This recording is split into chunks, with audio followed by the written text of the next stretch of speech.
Benue, the tribe where men offer wives to visitors. In Apres, when I checked my NYSC posting and saw I had been posted to Benue States, I felt disappointed. I had hoped to go to the southeast, particularly a village in the heart of Igboland, and experience a glimpse of the world Chinua Achebe had described in his books. As I was grumbling in disappointment about how much I didn't want to go to the Middle Belt, one of my friends patted me on the back, saying I was going to be having the best time of my life in Benue. According to him, Benue people, particularly Tiv men, have a culture of giving their wives to guests for the night. I was shocked. I had neither heard of this custom nor believed it was possible for any man to offer his wife to a guest. But my friends and some other persons insisted it was a tradition handed down over years of practice, and I should look forward to such gift as consolation for not getting the state I wanted. I had planned to leave for Benue on the day camp opened, but due to financial constraint, I waited till the following day. This made it impossible for me to use a transportation service that would have taken me directly to camp in Wanun. Instead, I used the regular transport service at Ido Park, which goes to Goboko in Benue, and we set off.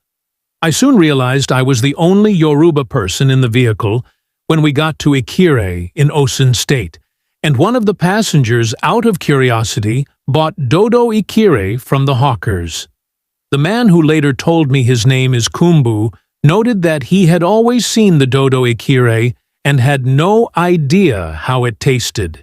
He asked if there was any Yoruba person in the bus, and I signaled before asking me how the Dodo Ikire is made. It was after I explained it to him that we got on talking. I told him it was my first travel to Benue, and he assured me I had nothing to worry about. He said Tiv people were very welcoming of guests and treated them like family. I wanted to ask if the generosity extended to gifting their wives to guests, but decided against it. The driver had predicted that we would get to Goboko at 7 p.m., but that was to change for two reasons. First, the vehicle developed fault in Ondo State, and we were delayed for about 2 hours before the problem was fixed. Secondly, the driver received a call from another driver warning him of robbery at Okene in Kogi State. We had to park for another hour before we received the all-clear message to continue. Because of this delay, we entered Benue around 10 p.m.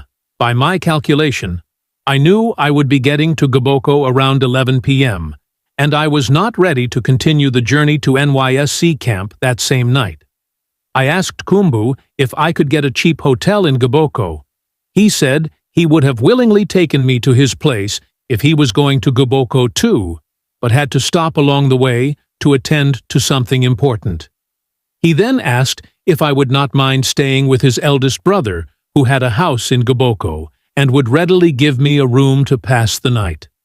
I accepted the offer when he assured me it would be safer if his brother picked me at the park and take me to his house than for me to start looking for a hotel to pass the night. When I agreed, he placed a phone call to his brother, and everything was settled in a few minutes. When we got to the park in Goboko, Kumbu's brother was waiting for me. I thanked him for agreeing to give me a place to pass the night even when he did not know me. He laughed and waved off my gratitude. He said, "Corper, you will soon know how kind and welcoming Benue people are." His house was not far from the park, and in the short walk there, I was glad I agreed to the offer, as it would have been difficult for me to find my way in a strange place looking for a hotel. When we got to his house, he showed me where the bathroom was and told me food would ready soon, as he asked his wife to prepare food as soon as his brother called. I thanked him again and went to the bathroom to freshen up. I thought about what I had heard about Benue people, but hurriedly pushed it out of my mind. I went back to join him in the living room, where I finally, his wife. She was putting food on the table when I joined them. She greeted me shyly and said she hoped I would enjoy my 1-year stay in Benue. I soon found out her name was Dushima. She was young and beautiful, and I thanked her for going through the trouble of making food for me within a short period. The pounded yam was one of the best meals I had ever eaten, and I told the man so. He joked that if I stayed in Benuo for a year, I would not want to return to where I came from because of the quality and affordability of their food. He then showed me to my room and bade me good night. I lay on the bed thinking about how hospitable the man was to me, which confirmed what I had heard about Benue people. Just when I was settling in to sleep, I heard a soft knock on my door. My heart was beating fast when I opened the door and saw Dushima standing there. She asked me softly if I needed a wrapper to sleep, as she had brought me one. I nodded because I was too tongue-tied to talk, and mumbled my appreciation. She bade me good night and left. For minutes, my heart kept on beating fast. For a moment, I thought the gifting of wife-to-guest story was finally coming true. Eventually, I slept off and had a long sleep because of the journey until morning, when Kumbu's brother came to knock on my door to wake me. Half an hour later, I was sitting with Kumbu's brother again, who had insisted I had breakfast before going to NYSC camp.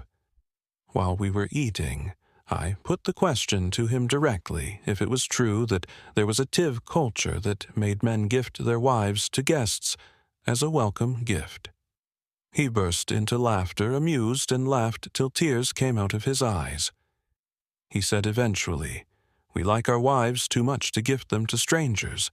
It's a rumor that has stuck for a very long time. No Tiv man will hand his wife over to a stranger.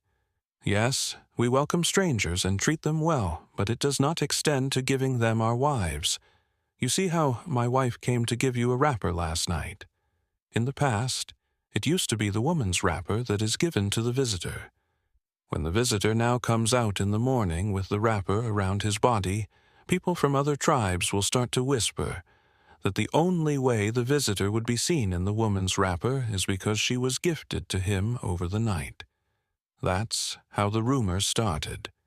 He said it has not stopped them from being hospitable to strangers, but there was nothing they could do about the rumor that has spread far. I thanked him again and thanked his wife when I picked my bag to go to NYSC camp. I would eventually spend 1 year in Boko, and in that period I experienced how highly hospitable Tiv people are, and nobody, not even the kindest of them, offered me their wife as gift.